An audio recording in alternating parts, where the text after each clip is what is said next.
What is going on, everybody? I want to welcome you from Half Court. Today, I am joined, as always, by my knight in shining armor, my not mailman. I'm not allowed to make that reference ever again. Troy Sergey. Troy, how you doing, man? Doing great, man. How are you doing, Sean? Oh, doing good, man. Doing good. In the longest fantasy football draft of my life right now, which you are also Same in. thing here. Mm-hmm. Started at 9 a.m. on Friday, and it is currently 9 p.m. on Monday night. So we've been going a solid, let's do the math here, 60 hours. Uh-huh. And we're barely halfway through. It's an 18 round draft, and we are currently in the midst of round 10. And dude, it's hard to even like keep track of like who I want to draft, because like by the time I draft, I don't even know who's on the board. Like, I couldn't tell you because I haven't looked in like over a day. You know what I mean? Exactly. And in fact, you just had a little bit of a revelation about the league. I did. I did. So Troy, would you like to do the honors of telling this story, or would you like me to do the honors of telling I'll start the story and you can finish the story. it? Absolutely. Yeah, we'll play it out like how it actually happened. Does that sound like a good plan?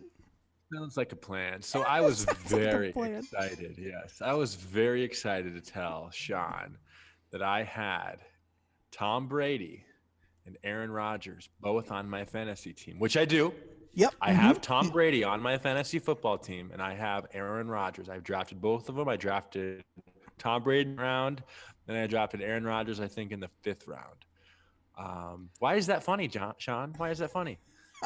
I, I looked at you and I was like, Troy, you do realize this is a dynasty league, right? Meaning that you want to draft players not only for now, but for beyond this year.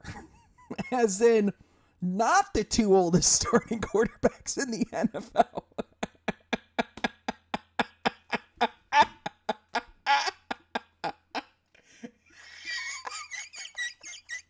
And Troy's reaction, he paused, he just stared like with his mouth open, like that, oh crap, I am screwed. Hey, I'll tell you what, Troy, not to make trade offers on the air, we could talk about this more after. I did draft Trey Lance.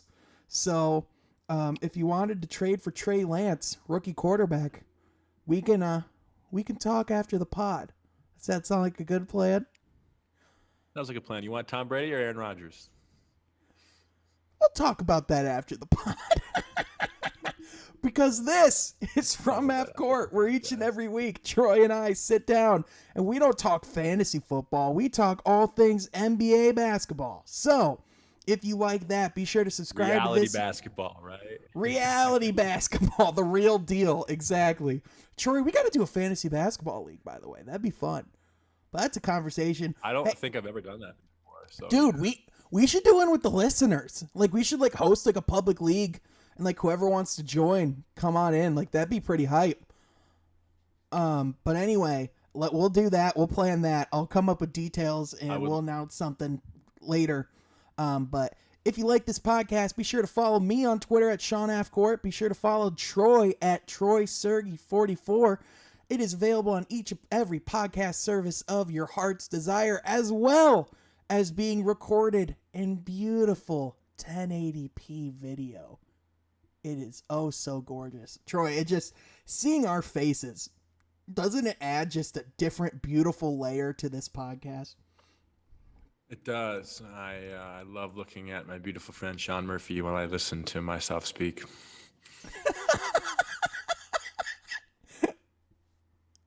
Anyway, no, I'm kidding. No, I love it, man. I love it.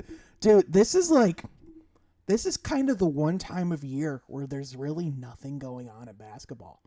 Like, Yeah, this we're is kind of just past free agency. We're definitely past the summer league, and really all that we're talking about now is rumors and the NBA schedule being released. Yeah, and I mean, At the end of the day, like, yeah, it's cool that it's awesome that the schedule's released. There's some exciting dates on the calendar to circle, but at the end of the day, I mean, it's like, I don't know about you, but it's hard for me to get excited about an NBA schedule getting released just for the sole reason that those were matchups I was already hyped for. Now it's just telling me what day I'm excited about it. You know what I'm saying? Like, I know we were going to play the Rockets at some point. I know, like, we play them twice. Now I just know when. That's kind of it. And so, at the end of the day, we got a ton of back-to-backs this year, by the way, man. The Pistons it's quite a bit, and not a lot of home stretches either. I mean, I think our biggest home stretch is we have a 4-game home streak, and that's about it.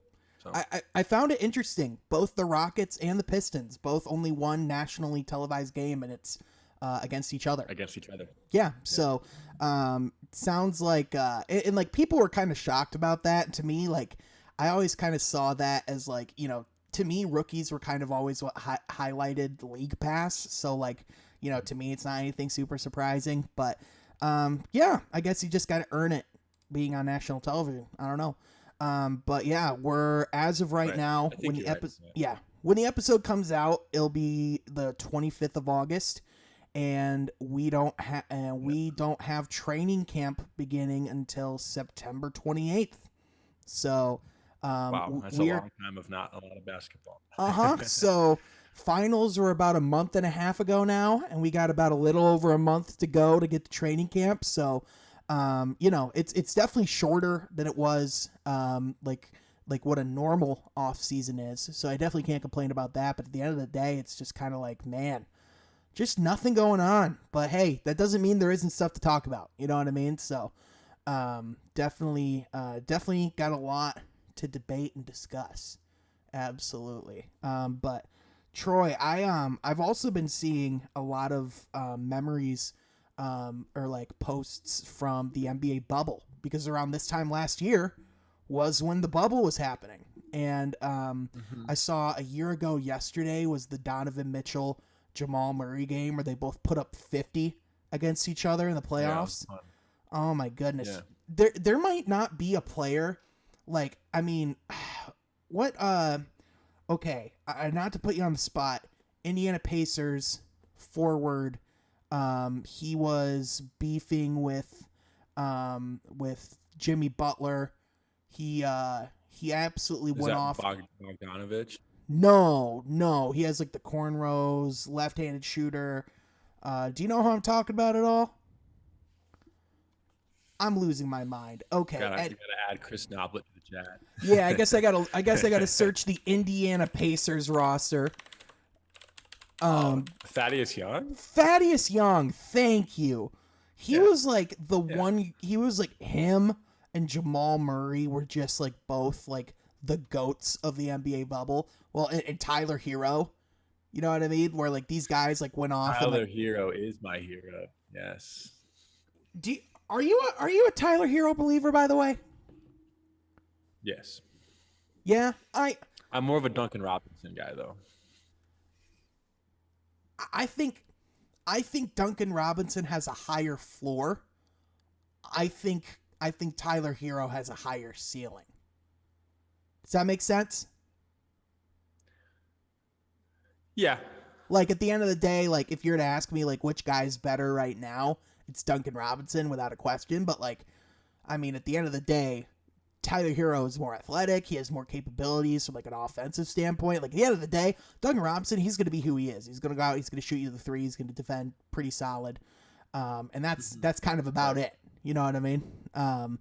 But yeah, anyway, that's not even what our topic is today. But anyway, Troy, when you think, I will ask, when you do think back to the NBA bubble, what are the memories that stick out to you? Because that was a weird time. Sure. I think the big thing was the finals, obviously, between the Lakers and the Heat. That was super fun. The fact that the Heat made it that far was pretty remarkable. I think it was at Game 5 where the Heat won, and to push it to a Game 6 where the Lakers took it. That was pretty cool.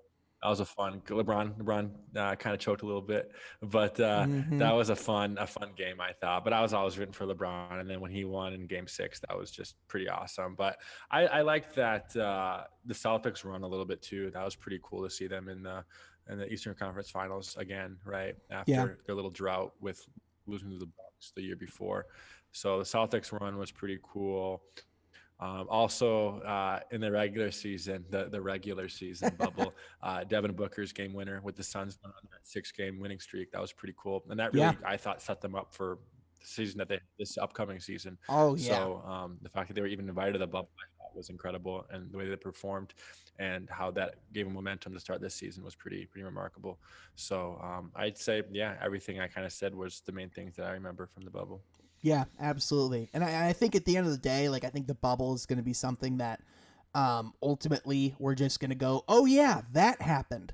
And like I think at Yeah, the end I of the think so day, too. there was a lot of really good basketball that was played in that bubble, but also I think what even I forget too is just how starving I was, not only for basketball, but just for Sports. Yeah. anything, anything. Yeah. You know what I mean? And Right. so, um, I remember watching the exhibition games on League Pass, like before like the actual games began, and like I remember just salivating over Kawhi Leonard playing 5 minutes in the first quarter of a bubble exhibition game.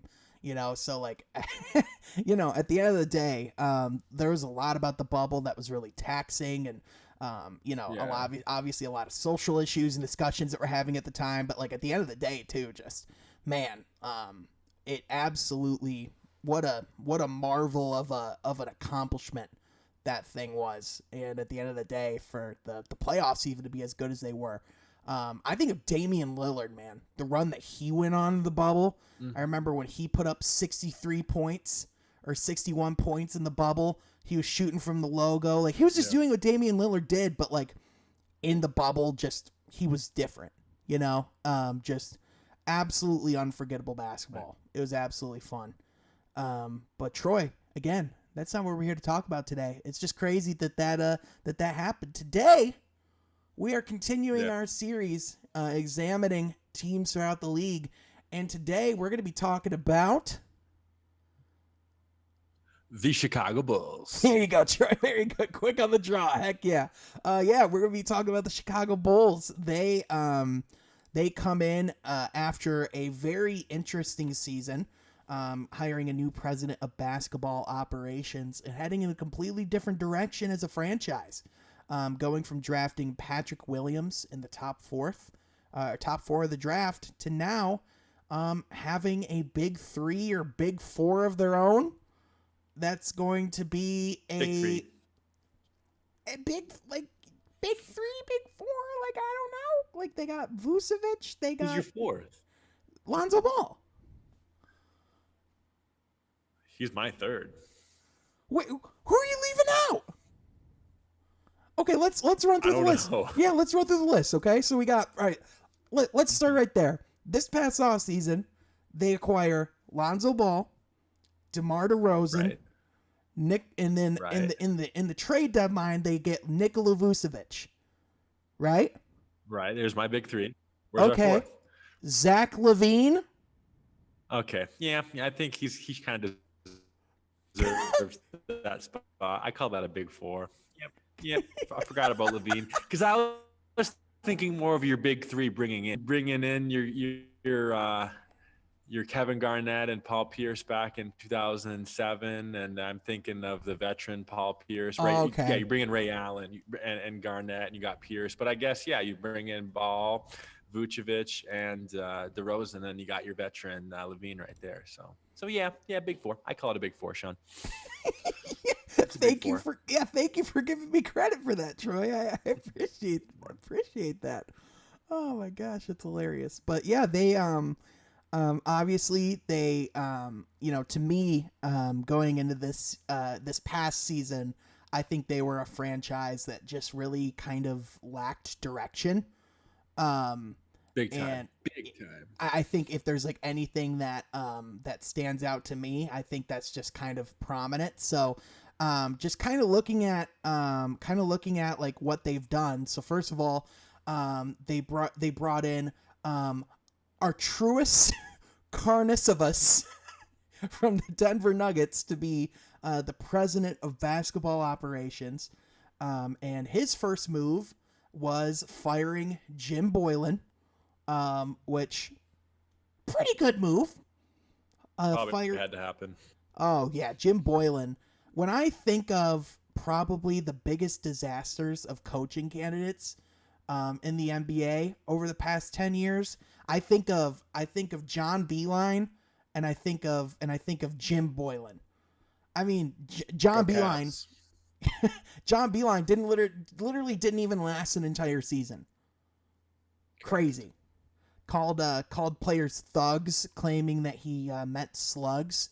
But anyway, that's a whole other That's discussion. a different podcast. That is a whole other discussion.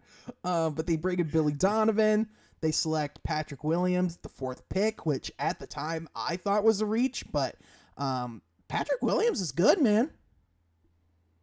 Yeah, he's a serviceable guy. I think so. Yeah, I think he's a stud. You know, at the end of the day, I think he's definitely more than I expected him to be. You know what I mean?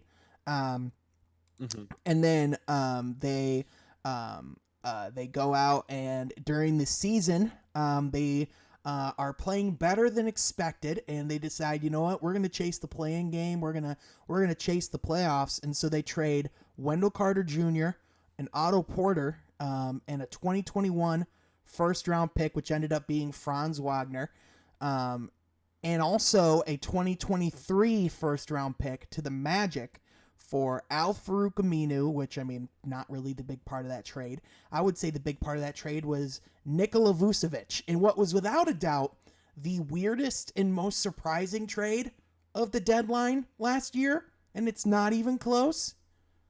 Like, just the most out of left field, out of nowhere trade I've seen in a long time. Just because, I mean, it makes sense for the Magic. You know what I mean? Like, they needed to move the heck on. They've just been middling for so long now. But I mean, you look at the Bulls in this situation, and to be honest with you, Troy, at that time, I thought that their best course of action would have been to trade Zach LaVine and to potentially look to rebuild and retool and kind of move on. That's where I thought things were heading. Boy, was I wrong. I think it kind of set them up too, Sean. I set you up. It set them up to, I think, it was a move where another move had to happen, right? It was a first move that led them to a second or third move.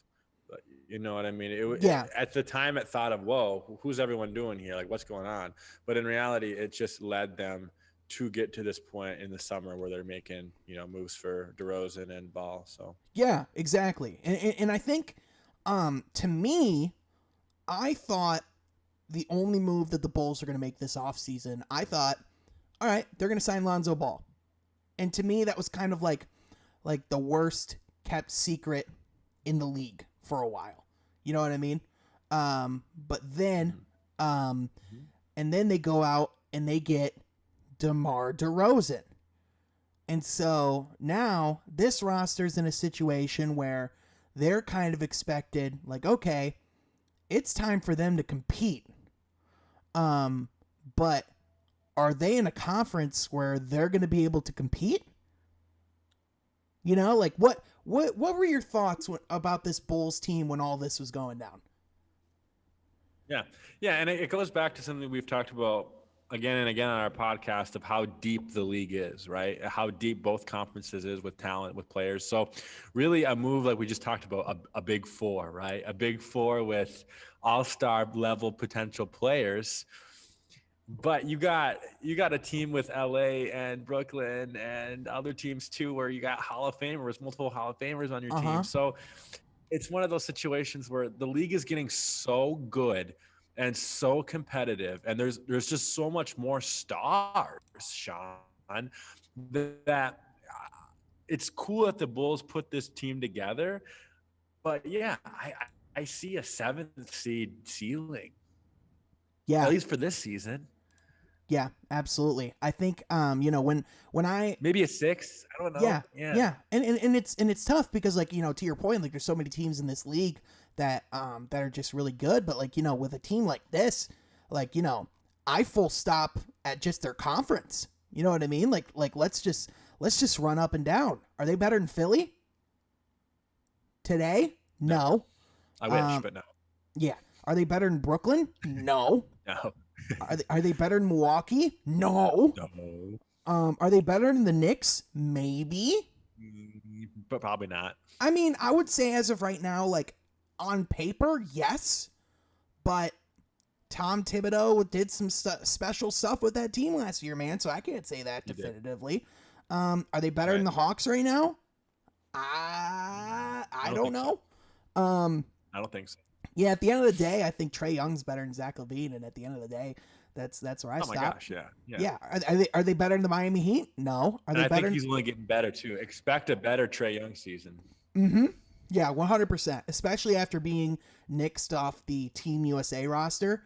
Yeah, look out. Trae Young's going to be cooking. And especially now that he has the confidence to know that he can make it to the Eastern Conference Finals. Like, I didn't even know if Trae Young was ever going to get there with the Hawks, but to do it in his third season, by the way, like, we're going to talk about the Atlanta Hawks. Yeah. We might do the Hawks next week because that's just a special roster, man. They're not better than the Miami Heat. They're probably better than Boston. They got better too. We could do a report card on Miami too. Oh, definitely. But to me, Miami's a similar situation to them. You know what I mean? I think Toronto, like, yeah. So, like, I think to your point, They are better than Toronto. They are better than Toronto. Yeah, for sure. So that puts you at what? 7, 8? Like I said. Mm-hmm. Yeah, exactly. So, and again, that's the ceiling. You know what I mean? That's not the floor. That's just the ceiling. So we have no idea how this team is going to gel together. Yeah, exactly. And that's just assuming that everything goes well, everything fires on all cylinders, that things look fine. That's where they're going to end up. But, I think from like how they play together, I'm interested to see how that goes because, like, I mean, obviously I think you have Lonzo Ball with 2 guys on the floor that, 3 if they have Patrick Williams out there, where they could potentially run the floor and play a pretty fast pace of basketball. But the problem is that in order for this team to succeed, you need to play a slower brand of basketball because if you have Nikola Vucevic on the court, you need to play a half-court offense that's tailored around him. Mm-hmm. So that was kind of the thing that we saw with the Bulls this season was once they brought in Vucevic, Zach LaVine had to share the responsibilities, and as a result, we saw a Bulls team that struggled. Because like I said, if you want Vucevic to succeed, you have to put your offense around him, and so now, absolutely. Yeah. But DeRozan's a fast-paced guard. Right, and I said that, but the thing is, like, they have a ton of fast-paced guards on this roster, but at the end of the day, you're putting all these fast-paced guards in an offense that you need to slow it down and you need to run it around Vucevic. And especially, you need to be able to shoot. And DeMar DeRozan, he can shoot, refuses to shoot. Guy. Yeah, refuses to shoot the 3. You have Lonzo Ball, who's become a good 3-point shooter, a good to really good 3-point shooter. But then you have Zach LaVine, who's a solid shooter, but I mean, let's be honest, people aren't going to leave him open. And then you have Patrick Williams, who isn't a shooter. So, you look at this team and athletically, they definitely have some skill sets and they have some things that intrigue you. But from a spacing standpoint, I have a lot of questions. You know what I mean? And then on top of that, I mean, they have a decent bench. They have Kobe White coming off the bench as their backup point guard. A fitting role for Kobe White, if I may suggest. An absolutely fitting role for Kobe White, if I may suggest. But overall, Troy, like, if you had to like give like a grade of like where they were a year ago versus like where they are now, what kind of grade would you give them? Yeah, it's definitely like there's so many directions you could put the grade. Like you like you said, you can put the grade in how or where they are now, where they were a year ago, or you could just do the grade of what kind of team are they as far as ability to compete. You could add the element of what kind of grade you could have to potentially win a championship. There's a lot of different avenues you can take with this. So I'm gonna go the direction that you just said, strictly saying a year ago now to today, about a B plus, A minus maybe, Yeah. Yeah. I just think because of that, how different it is, how yeah. shaken up it is. Yeah. I'm going to go. Okay. So I think if you're going to view in a bubble, right? Like if you're solely to say a year ago versus now, if you're to just view it in that context, Mm-hmm. I'm going to give him a B plus, just like Yep. you, right? Yep. Um, if I'm going to view this from a actually trying to compete and win a championship, C. um, I give it a C to a C minus because, Yeah. like, the only thing that tips them over on becoming a championship contender is the development of Patrick Williams, right? I mean, that's really the only thing. Because if Patrick Williams becomes a star, if he becomes an all-star player or like a next level talent, who's to say they can't go to the Eastern Conference Finals, right? Uh-huh. I mean, Uh-huh. with all 5 of those guys on the roster having that kind of talent and that kind of ability, I mean, that absolutely could be an Eastern Conference Finals team. And the reason we say that too is because for our listeners, why we say it's the development of Patrick Williams is because we already know kind of the ceiling for guys like DeRozan and Vucevic and even Lonzo kind of now To a too. certain So extent, Lonzo. But I think yeah, Lonzo can take it to another gear. sure. So yes, so it's because of it's your youngsters, you guys under the age of 22, right? Let's just say that Yeah.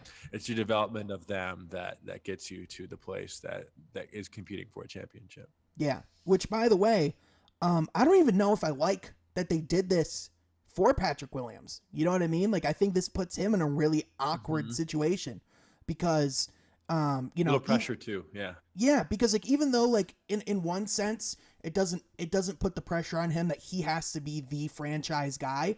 On the other hand, this puts him on the pressure that you have to be ready for playing time now, and if you can't do certain things on the court, you're not going to get playing time.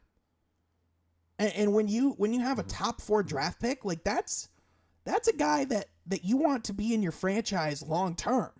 That's a guy that you want in your plans, Right. ready to play for you for years to come. So I don't know if I like this prospect of him being in this situation where he's expected to come out and be your starting power forward and to be a solid contributor each and every night. I don't know. It's just a weird fit to me. You know what I'm saying? So I like we said, I do like the fact that they are. I will commend them on this. They're doing their best to put the most competitive roster forward that they can right now, right? But Yeah, but fully, yes. yeah, but a year ago, we were talking about how the Pistons were reportedly thinking about bringing in DeMar DeRozan, that there were trade rumors happening around that. We were just like, full stop. No, God, please no. Because it's the thing of, the thing that we saw, because a couple years ago, our roster was built around Derrick Rose, Blake Griffin, Andre Drummond, and Reggie Jackson. This team has a better ceiling than that team, right? Don't get me wrong, but at a certain point, if you realize that your core isn't anywhere close to the top of the mountain, you need to stop getting your gear ready to go climbing. You know what I mean? And so Correct. I'm gonna Correct. I'm gonna be curious to see how long of a leash does this team have.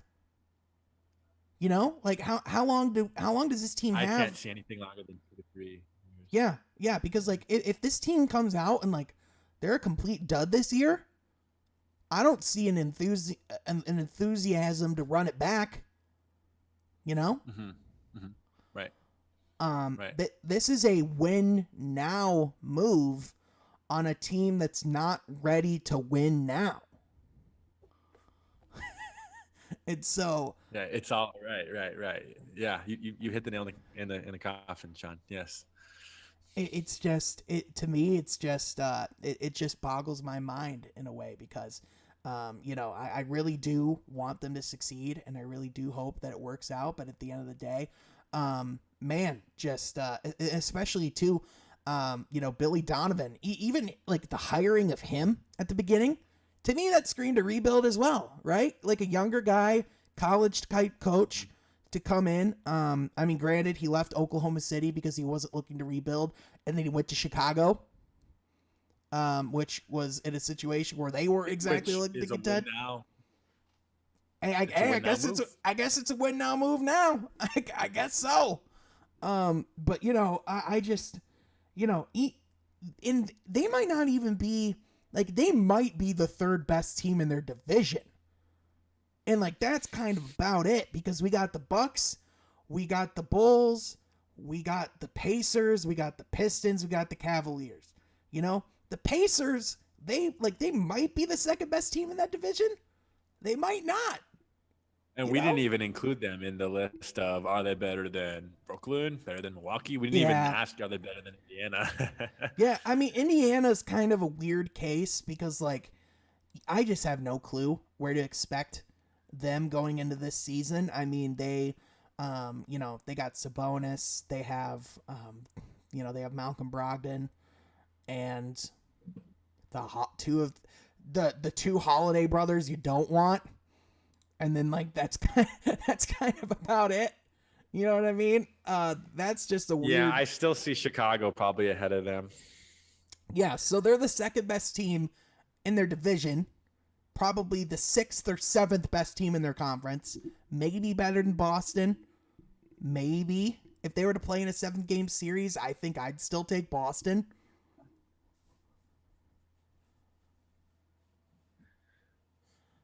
Yeah. It all depends on how well this team gels, Sean. Yeah, exactly. So, I think the Chicago Bulls, when I look at my list of storylines heading into this season, I think they're certainly towards the top of the list, because I just think that they have a lot that's working in their favor and a lot that's working in their detriment as well. So, I'm certainly interested to see how the Chicago Bulls do this season. And I think it's going to be, for a lack of better terms, it's either going to be a really fun team to watch night in and night out, or it is going to be an absolute crap fest that we're going to watch unfold each and every week, probably on League Pass towards the bottom of the conference. And Woj will probably have a lot of bombs coming out of that locker room if it doesn't go well. But at least something too they could maybe have on their side is, if this does go south quick, you have tradable guys as of now. But if they're playing like garbage, I don't know. But you definitely have tradable guys, lots of assets on that team. So I don't know what you could do get for them, in February, if they're, struggling to even find 20 wins by February. I don't know. I expect this team to be a little bit better, but I have more optimism than pessimism as far as a playoff appearance. So Now, one thing about the Chicago Bulls that we haven't even touched on yet is a really awkward situation that the Bulls find themselves in. They still haven't re-signed Lauri Markkanen. He is still a free agent. And they are very quiet on that front. And in fact, all signs, I mean, if they haven't signed him again now, there's no sign of them signing him before the regular season. It would probably be a sign and trade, So, another thing where he's kind of still a Bull as of right now. They still own the rights to his deal and to his contract, but he's kind of has 1 foot out the door, 1 foot in. So they're just, to your point, they have some tradable assets, and maybe they could trade Lauri Markkanen for some deeper bench guys, but I don't really know what else. Another team that's kind of in an awkward position with a former draft pick is the Detroit Pistons. Right now, we have one too many guaranteed contracts, Troy. I don't know if you know that. Yeah. That's kind of the one. I do know that. Yeah, that's kind of the one thing in Pistons news right now. And kind of the only 3 names of players that could potentially be seeing a goodbye from the roster is Jahlil Okafor, Sekou Doumbouya and Josh Jackson. There have been some reports, and now I want to clarify because I haven't seen this from a website or a source that I trust yet. So I want to preface any reports, anything we talk about on this podcast, even though we're just a couple guys sitting down and talking hoops, I still want to make sure what we're putting out in the wild is legitimate, you know? As of right now, reports suggest that the Pistons could be looking to move on from Sekou Doumbouya. I personally don't see that happening. I personally think if they were to move on from any of the three, it would be from Jahlil Okafor. Yeah, 100%. Because absolutely. I think Detroit very much believes in Josh Jackson. I think they very much still believe in Sekou. I have a hard time believing that they're going to move off Sekou right now. Right. I can't see that at all. I mean, Sekou's ceiling still is somewhat high just because of his age, Sean. He's still 20 years old. Mm-hmm. He's not even 21 years old yet. And we've talked about him, I think, way back in March when we did our first podcast about how, be careful what you wish for as far as, more playing time for Sekou and stuff like that. And but then again, he's so young too. And I guess we missed out on last year with having a G League that was so movable, right? Where in the past you have a G League where you can play a Friday night game, and if you have a back-to-back on a Saturday, you can throw in the G League on Saturday, or the other way around. G League Friday night, NBA Saturday. And we didn't have that last year. And that's where Sekou should have been all last year, is a lot of G League minutes. And he didn't get that. And he's still young. And maybe he still gets some G League minutes with the Motor City Cruise this year, which would probably be more flexible. Way more flexible. Stuff, so way more flexible. They're going to be practicing in the same facility. They're going to be right down the road at Wayne State. Yeah. I hope. Yeah. Quite frankly. And don't take this the wrong way, fans. Don't listen, man. Don't take this as an overreaction. I hope Sekou Doumbouya gets some solid minutes in the Motor City Cruise this year. I hope he can go into the G League and he could drop some 30 bombs, some 40 bombs. I hope he can go there and show off why he was drafted in the first round and proven why and he can. Mm-hmm. Absolutely can. But ultimately it's just going to come down to, obviously we have a decision to make. If I were to cut one of those, and even then, at the center position, we have Isaiah Stewart starting, presumably. We have Kelly Olynyk backing him up off the bench. And then we have Luka Garza in the third spot as a two-way player. So if you need him as a backup, he's someone that you can play for probably half of those games. So to me, that screams our third on the depth chart center. So in this situation, I just have a hard time seeing. I can say one thing for certain: it's not going to be Josh Jackson. I don't think it's going to be him at all.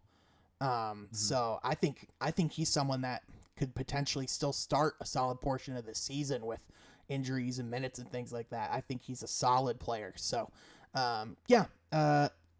salute to Jahlil Okafor. I think is what I've been meaning to say right there. Unfortunately, top 3 pick back in 2015 and just did not live up to the hype. Duke guy. Duke has a couple of busts. I know they're known for a great program, but occasionally you'll get a Jahlil Okafor out of Duke. So or a Marvin Bagley. Or Marvin Bagley. Dude, I was talking about the Sacramento Kings with someone else earlier today. And I think, when I think of NBA situations that are tough, I mean, just the Sacramento Kings. I mean, Troy, trivia question for you here. I think you know it. When was the last time the Sacramento Kings made the NBA playoffs?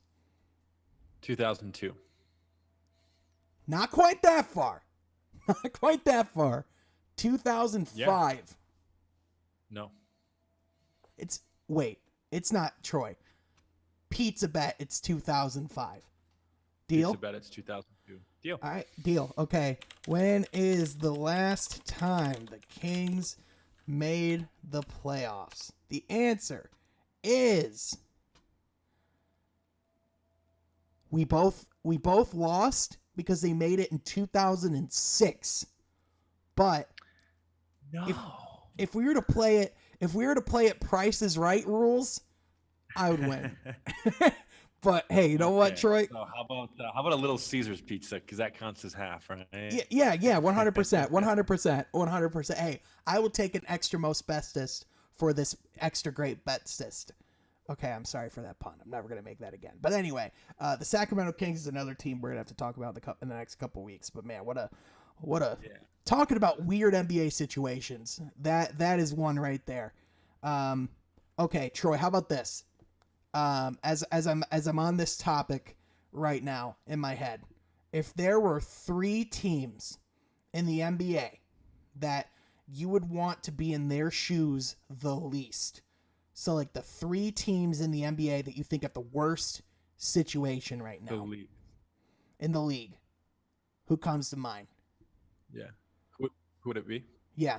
Sacramento Kings, Cleveland Cavaliers, and Washington Wizards.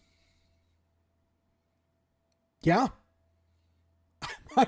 Yeah, you got me. I can't even dispute that list. And like, isn't it weird that the Washington Wizards are on that list and they have a top 10 player in the league?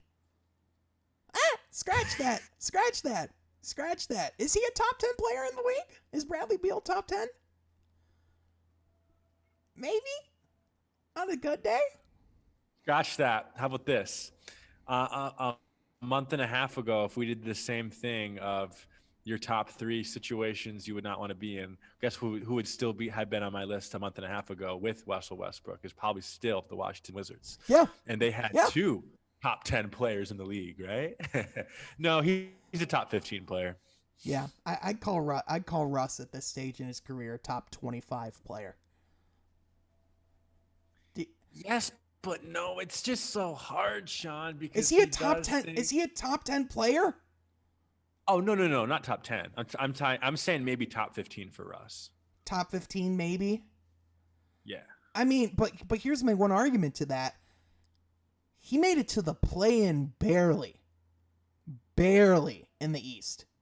Like listen, like when he was putting up triple doubles and he like carried the Thunder to like a 5th seed in the West, that was impressive because the West is really good. And the fact that he got him as like as high up in the West as he did, that was impressive.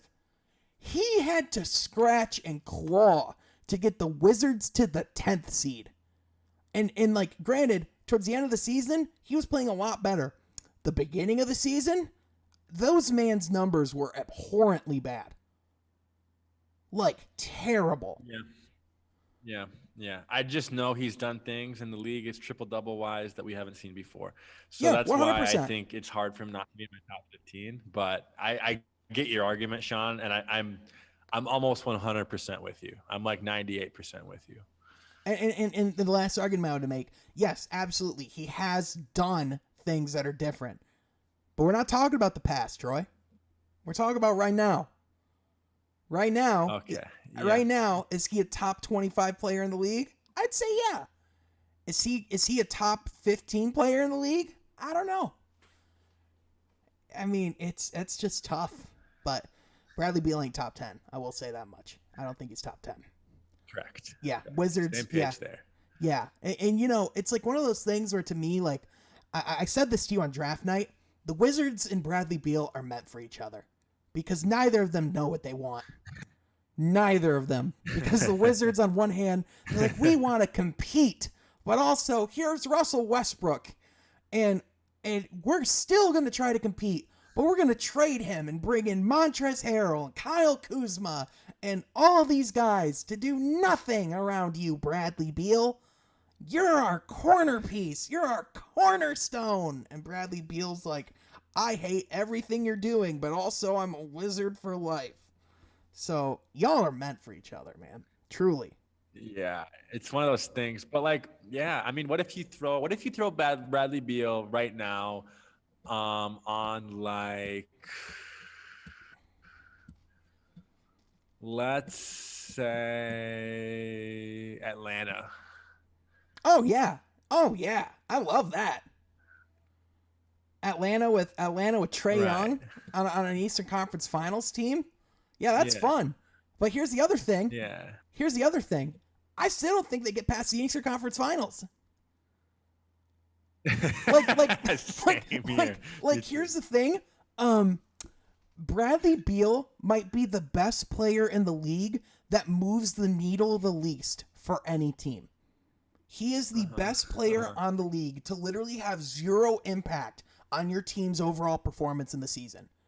Because he can go out there and he can put up 30 or 35. He could put up 40 some nights. He could put up 50. He's the guard version of Andre. I mean, that's insulting to Bradley Beal.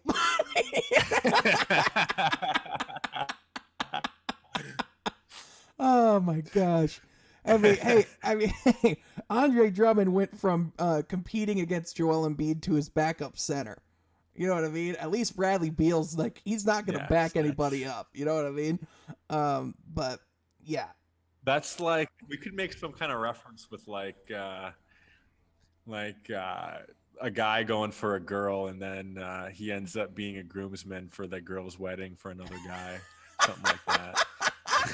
I like that analogy. Oh, you're messed up for that one, Troy, but I love it. Oh my gosh. Hey, Troy. Hey, Troy, you know what time it is? What time is it, Sean? It's time to go from Mount Rushmore, Troy. And today, on our climb to Mount Rushmore, it sounds like we're not making a Mount Rushmore list. We're looking at a guy that's on the Mount Rushmore. We're making a Chinese statue today, Sean. We're not making a Mount Rushmore. We're making a Chinese statue. Oh man, who are we talking about today, Troy? So I think I might have mentioned it last time on the podcast. We're going to do a little series here for at least the next couple of weeks of the legacies of all-stars of the 2000s. I know that might be kind of a long little phrase there, but guys who were all-star level players in the 2000s, so from 2000 to 2010, and are currently not in the NBA anymore and are currently not in the Hall of Fame. So we have a couple of criterias for those who are on that list. And the first person we're going to be talking about of the legacy of the 2000s is going to be Stefan Marbury. Stefan as Starbury. he is also known as. So I'm going to talk a little bit about no notes here, just what I know about Stefan Marbury from just being an NBA fan the past 13 years. Remember, he was kind of on the downfall when I was getting into the NBA, but also his legacy from what I remember, as well as I've seen some little documentaries about him too. So I'm going to start I'm just going to tell you everything I know about Stefan Marbury, and I'll let you talk right after, Sean. So here we go. Man. So Stefan Marbury was... Yeah, here we go. Stefan Marbury was from Coney Island, New York. He was definitely from a rougher neighborhood, rougher projects. Stefan Marbury went to Lincoln High School, which is a real high school in Coney Island. And actually, if you've seen the 1998 film, He Got Game with Ray Allen playing as Jesus Shuttlesworth, he actually plays at Lincoln High School in Coney Island, which is a real high school where Stefan Marbury really went, which is kind of funny. So yes, he was a high school phenom. Seriously, probably arguably one of the best high school players in the 90s, at least the late 90s.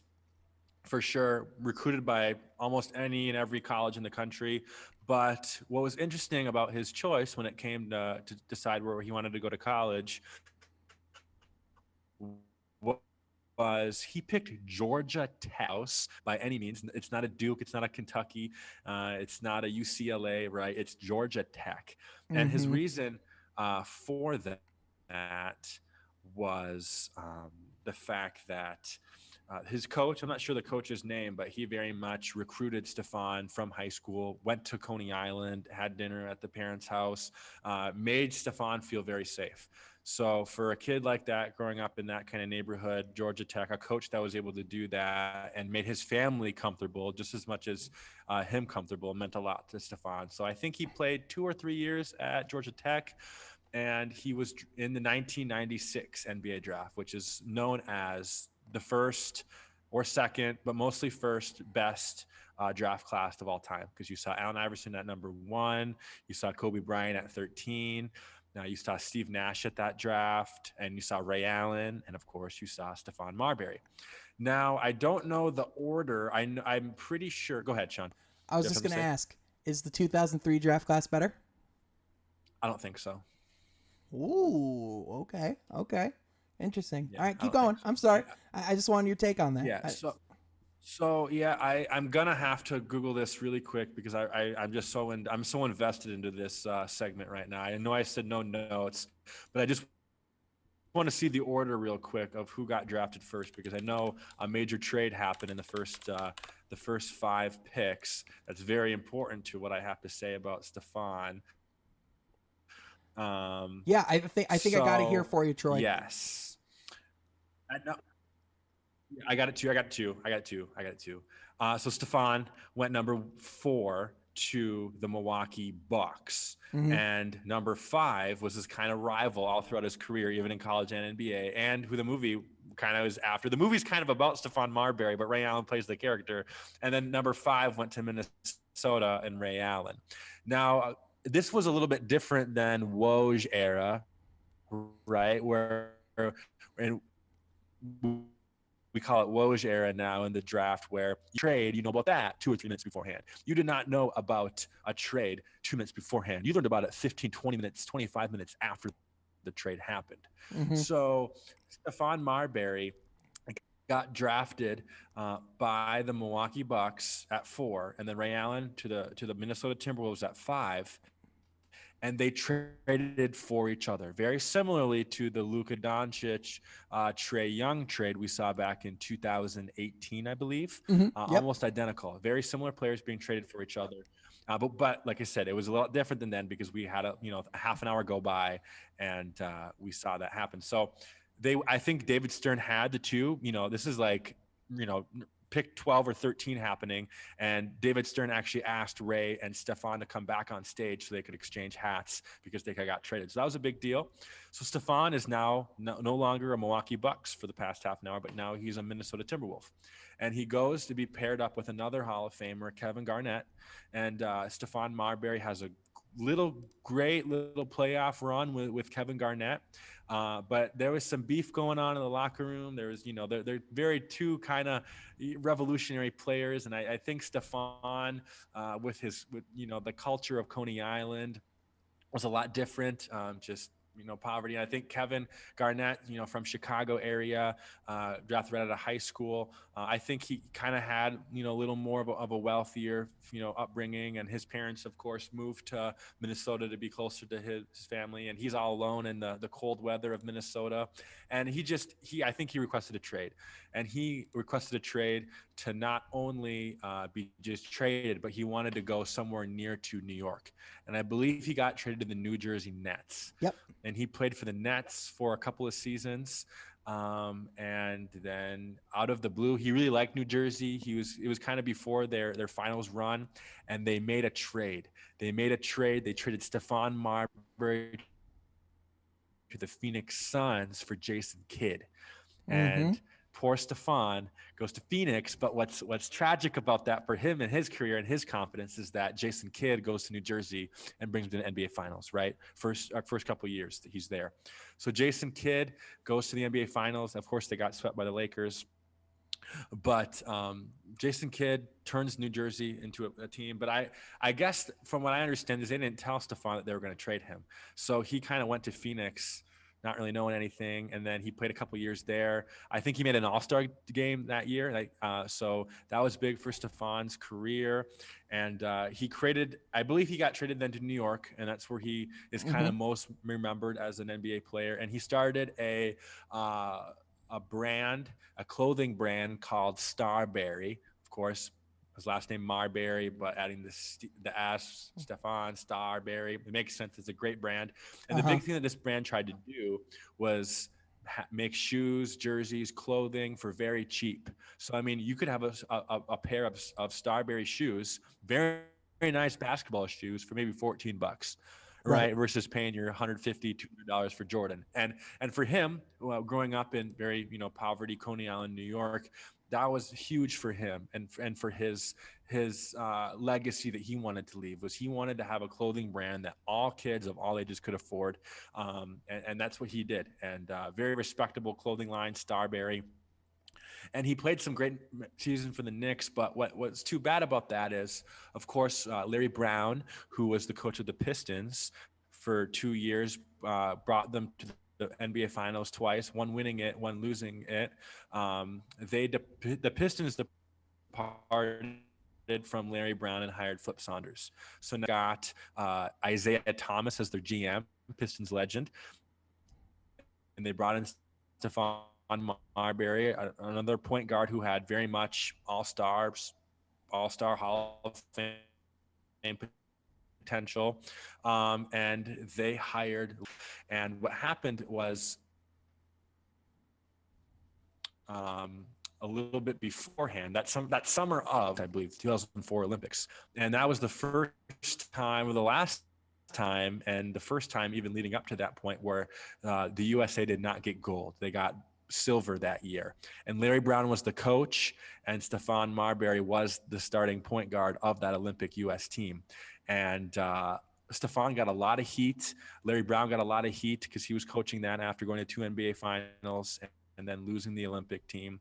So they already went to New York on very bad terms because they were still having some turmoil from that Olympic season. And I think they only won maybe 25 games that year, the New York Knicks, with Isaiah Thomas as a GM, Larry Brown as a coach, and Stefan Marbury running the show at point guard.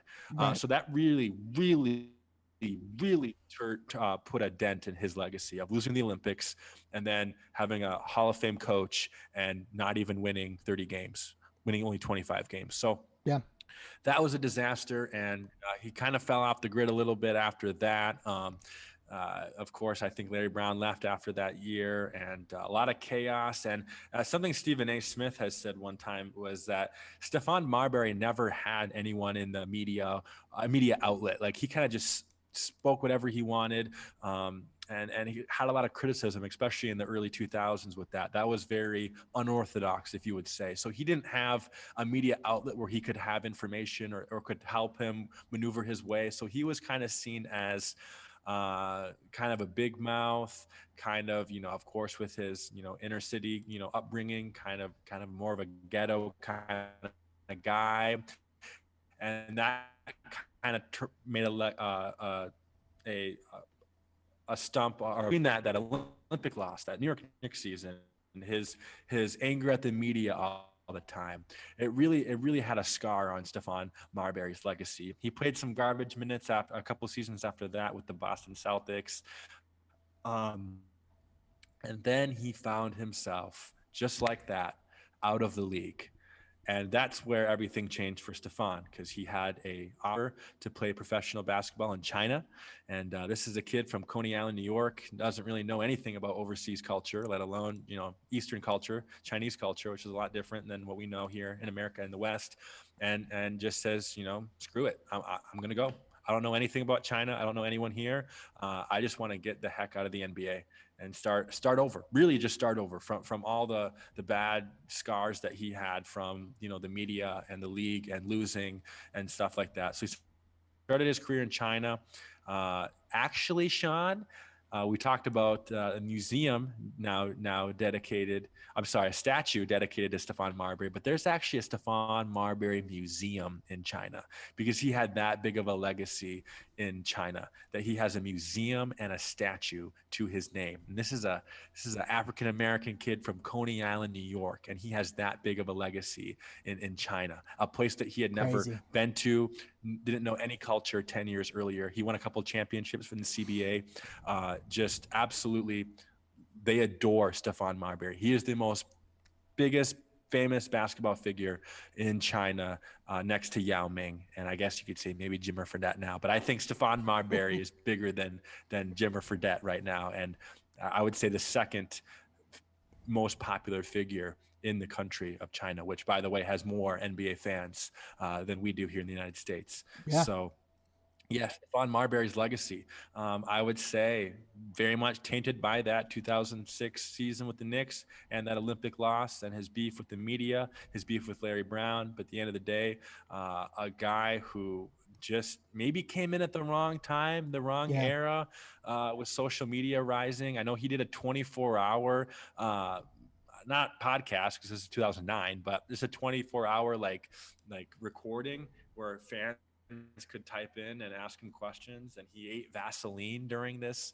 24-hour video fan questionnaire thing. So yeah, he definitely went through a crazy stage in his life, but he's a guy that's just wrong team, wrong coach, wrong era.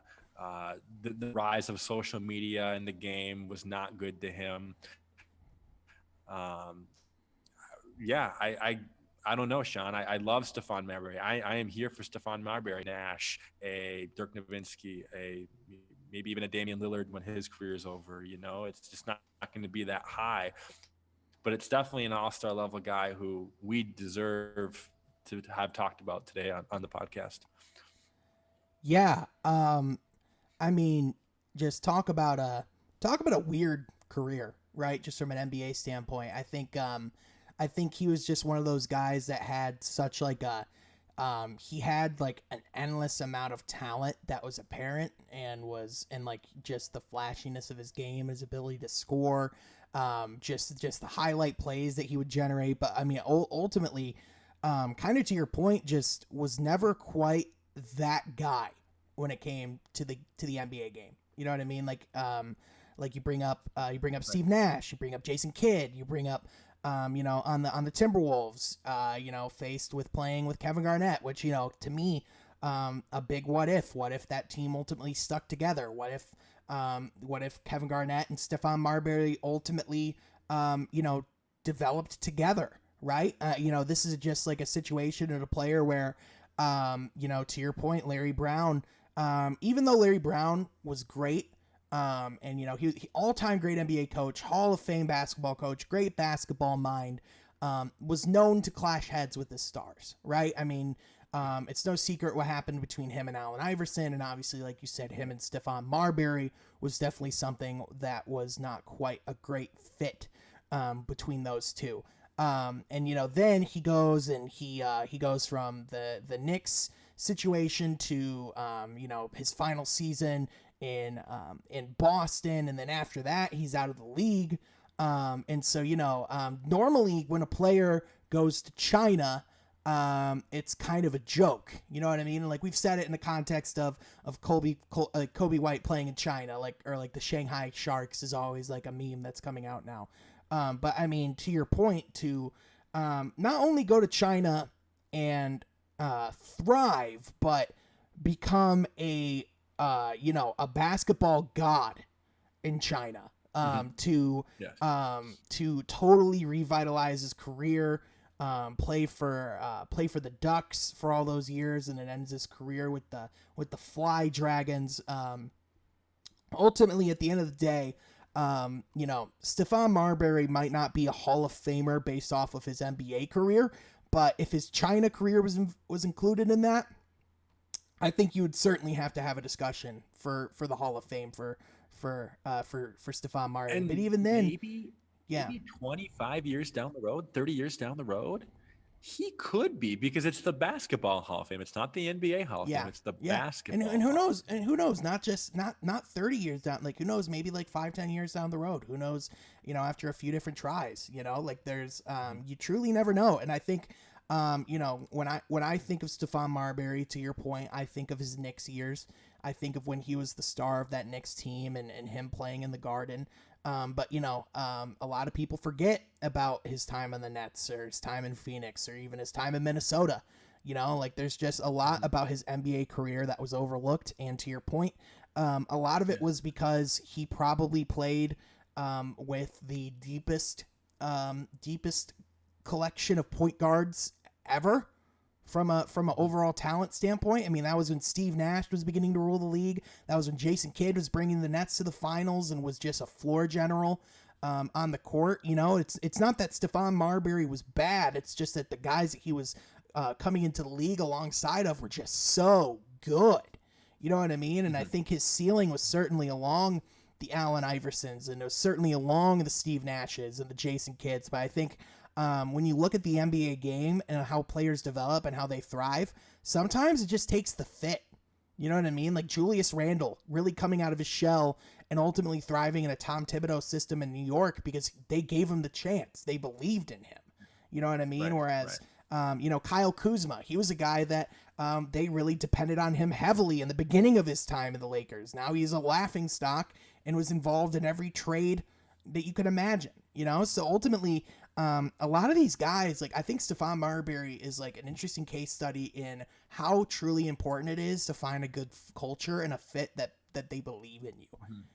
And part of his big clashes with media and social media at the time was because of where he was playing.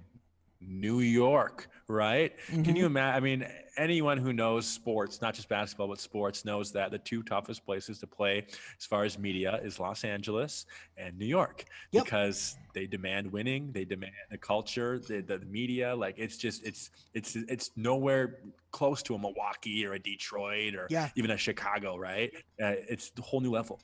Yeah, and even then, like like with LA, at the end of the day, I mean, if you're not winning, it's going to be like, okay, but we're still LA, we're still in California. It's a beautiful city, No city looks uglier than New York when it's losing. You know what I mean? Like there is nothing pretty about it because that is a cold city with a media that is just going to tell you how it is, with a fan base that is very unforgiving, no mercy. Especially, I mean, when Stefan Marbury was there. Not only were the Knicks bad, the Knicks were historically bad. Like that was probably the worst that they've been in a long time, especially, Isaiah Thomas was like, I mean, listen, loved him as a player. Gonna preface with that. Terrible GM. And I believe the following year after, he became the coach of the Knicks. Yeah. After being GM. Yeah, for sure. Yeah, definitely. And it was just a situation that you look back on and go, well, this is bizarre. And so, ultimately, to your point, Stefan Marbury taking a situation of going to play in China, and the fact that he has a museum to his name and in his honor, truly incredible, man. I didn't know about the museum. I thought there was a statue. I remember seeing like salutes of Stefan Marbury and stuff, and I remember going, "Oh, that's cool." But to that extent, I'm gonna have to check out that Starbury documentary, man. That's pretty incredible. And I think it's on Netflix. Yeah, I recommend most of my facts. I watched the documentary probably about 4 weeks ago, but most of my stats that I was spitting out was because of that documentary. So if you have not seen Starbury on Netflix, check it out. It is so much worth your time. Just about the career, the high school, the college, the NBA, and the Chinese career of Stefan Marbury. Yeah. It's Yeah, absolutely. And a guy that ultimately, kind of, I think it's fair to say, didn't get his fair shake in the league, but correct. still has, an all-time great legacy in the game of basketball. So, not many guys have museums dedicated to them. Granted, China, we could go into a whole lot about that, but but hey, that's pretty awesome, man. Well, hey, Troy, thanks for that deep dive, man. I appreciate it. I'm looking forward to seeing what you have planned next week. And absolutely. And that, ladies and gentlemen, is going to do it here from Half Court. Thank you so much for listening. Thank you so much for watching. You can follow Troy on Twitter at TroySergey44. You can follow me on Twitter at Sean Half Court. You can like, subscribe, share this YouTube channel with your friends. Leave us a positive rating on iTunes, SoundCloud, all your podcast services that you love out there. Thank you so much for tuning in, and we will catch you next time from Half Court.